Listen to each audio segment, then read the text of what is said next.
নমস্কার বন্ধুরা, শর্মিস ক্যানভাস থেকে আমি শর্মিষ্ঠা। আজ একটা রান্না করে দেখাবো, যার নাম দিয়েছি নাটস অ্যান্ড সিডস চকলেট বল। তো এখানে যা যা ইনগ্রেডিয়েন্টস আছে সেগুলো একটু বলে দিই। এখানে কিছুটা খেজুর ধুয়ে মুছে রাখা, আর আছে কিশমিশ, পামকিন সিডস, আর আছে ওটস, আছে একটু ছাতু, সাদা তিল, আখরোট, পেস্তা, আমন্ড, কাজু, আর আছে ডার্ক চকলেট, একটা গুঁড়ো দুধের প্যাকেট আছে। এবার আমি মিক্সার গ্রাইন্ডারে খেজুর আর কিশমিশ মিক্সারে অল্প সামান্য জল দিয়ে এটাকে আমি পেস্ট করে নেব।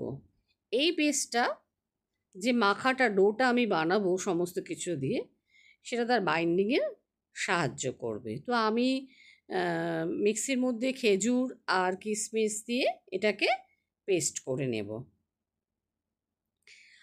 একটা প্যান গ্যাসে বসিয়ে দিয়েছি, সেখানে আমি ওটস ঢেলে দিলাম। কিছুটা ওটস নিয়ে আমি একটু এটাকে ভেজে নেব, কারণ ওটসটা তো কাঁচা, আমি জিনিসটা তো কোনোটাই তো রান্না করে করব না, আমি জাস্ট জিনিসগুলো আমি একটু ভেজে নেব। ভেজে নেওয়ার ফলে কি হবে, জিনিসটা খেতে ভালো লাগবে। তো যাই হোক, আমি ওটসটা নিয়ে আগে কিছুটা আগুনে আর কি ভেজে নিচ্ছি। আর আমি এর মধ্যে একটু সামান্য বাটার দেব। বাটারটা দিলে পরে জিনিসটা ভাজাটা একটু ভালো হবে। তো আমি এর মধ্যে একটু বাটার দিয়ে দিলাম। বাটারটা দিয়ে আমি এটাকে একটু নেড়ে ছেড়ে আমি এটা একটা পাত্রের মধ্যে সরিয়ে রাখবো। তো আমি কিছুটা নেড়ে নিচ্ছি, একটু ভাজা ভাজা হয়ে যাবে। একটু ভাজা ভাজা হয়ে গেলে জিনিসটা মানে খাওয়ার মতো করে, একটু কুক মতো করে আমি ওটাকে একটা পাত্রে সরিয়ে নিলাম। তারপরে আমি কি করব, সামান্য একটু বাটার দেব। বাটার দিয়ে একে একে সমস্ত নাটসগুলো আমি ভেজে নেব। তো আমি এর মধ্যে নাটসগুলো একে একে দিয়ে দিচ্ছি, দিয়ে এতে ভালো করে বাটারটা দিয়ে ভেজে নেব। আমি মোটামুটি কাজু, পেস্তা, আখরোট, আমন্ড সব এগুলো আগে একটু ভালো করে ভেজে ভেজে নিচ্ছি। তারপরে এর মধ্যে একে একে পামকিন সিড যেটা আছে সেটাও দেব, সেটাও দিয়ে একটু ভেজে নেব। সেটা একটু ভাজা ভাজা হয়ে গেলে তারপর আমি আরও রয়েছে একটু সাদা তিল আছে, সমস্ত জিনিসগুলোই আমি ভালোভাবে একটু ভাজা ভাজা করে নেব। এতে কি হবে, জিনিসটা টেস্টটাও ভালো হবে, খেতে ভালো লাগবে। যাই হোক, আমি এখানে মোটামুটি একটা বাটির মধ্যে ওই পেস্ট করা খেজুর আর কিশমিশটা নিয়েছি।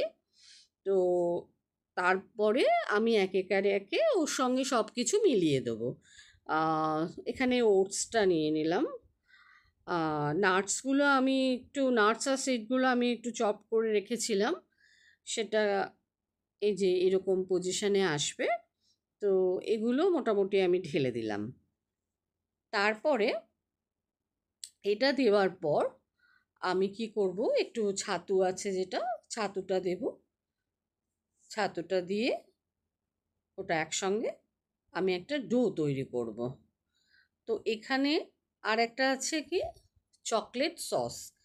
এই চকলেট সসটা আমি ছোট ছোট করে মানে করে চপ করে, তারপরে এর মধ্যে একটু গুঁড়ো দুধ আর জলের সঙ্গে মিশিয়ে সামান্য একটু দিয়ে এটাকে একটা সস মতো তৈরি করে নিয়েছি। এই সসটাও দিয়ে দিলাম। আর আমি এতে একটু সামান্য মধু দেব। মধু আর একটু গুঁড়ো দুধের প্যাকেট, আরেকটা 10 টাকা দামের আমার গুঁড়ো দুধের প্যাকেট রেখেছিলাম, সেই প্যাকেটটাও দেব। তো আমি এখানে কোনো রকম কোনো চিনির অন্য কোনো ব্যবস্থা করিনি।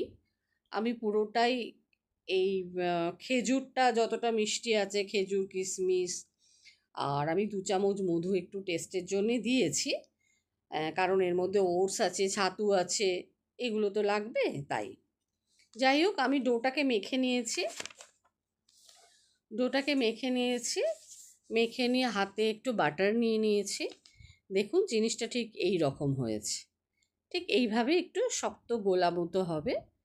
তো যাই হোক, গোল গোল আকারে আমি হাতের তালুর সাহায্যে এইভাবে বলের আকারে বানিয়ে নেব। দেখুন বন্ধুরা, এইভাবে বল বানিয়ে নিয়েছি আমি। যাই হোক, ফ্রিজে আধ ঘন্টা আমি এটাকে রেখে দেব, বলটাকে। সমস্তগুলো আমি বল করে ফ্রিজের মধ্যে আধ ঘন্টা রেখে দিয়ে এইভাবে দেখুন, দেখেছেন কি সুন্দর গোল গোল হয়েছে জিনিসটা, খুব সুন্দর দেখতে লাগছে। যাই হোক, ব্যাপারটা এইভাবে করে আমি ফ্রিজে আধ ঘন্টা আমি এটাকে ঠান্ডা হতে দেবো, যার ফলে দেখবেন এগুলো খুব টাইট আর খুব সুন্দর বলের আকার ধারণ করেছে। এটাকে আমি চকলেট সস বানাবো, সেই চকলেট সসের মধ্যে আমি এটাকে ডিপ করব।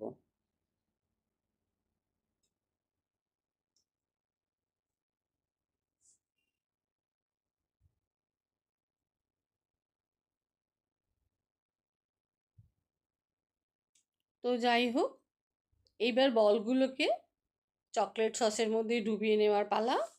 এই চকলেট সসটায় কোনো কিছু দেওয়া যাবে না, শুধু চকলেটটাকে ছোট ছোট করে একদম স্লাইস করে করে চপ করে একটা বাটিতে জল গরম করে, মানে জলের গ্যাসের মধ্যে বসিয়ে তার উপরে আরেকটা বাটিতে আমি এই চকলেটটা দিয়েছি।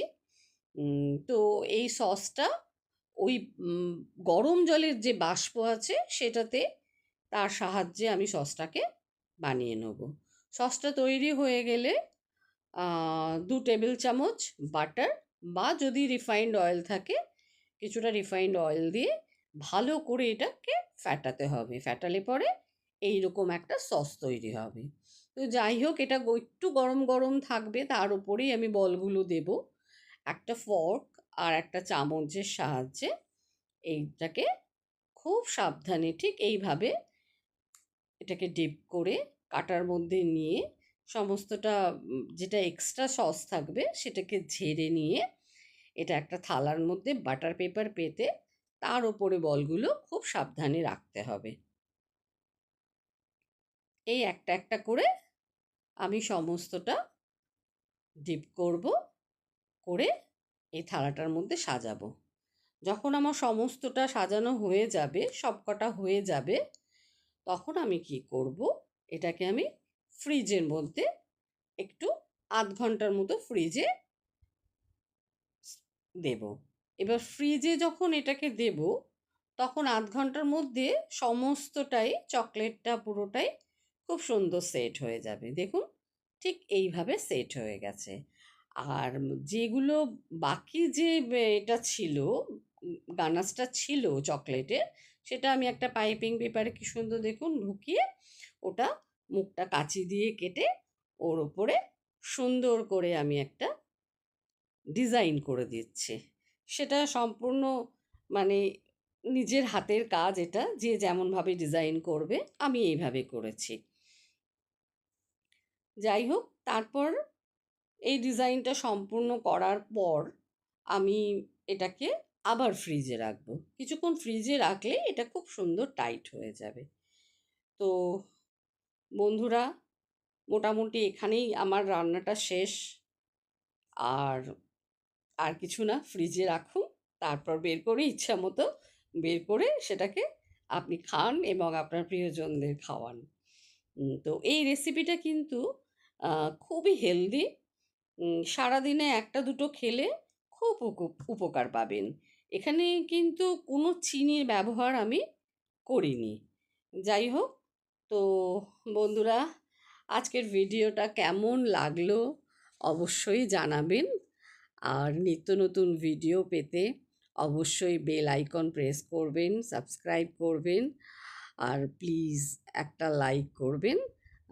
এই চকলেট বল গুলো বেশ 8-10 দিন অনায়াসে স্টোর করে রাখা যায়। আমিও তাই করি। আমারও 10-12 দিন অনায়াসেই থাকে।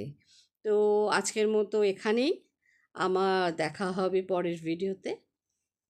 নমস্কার।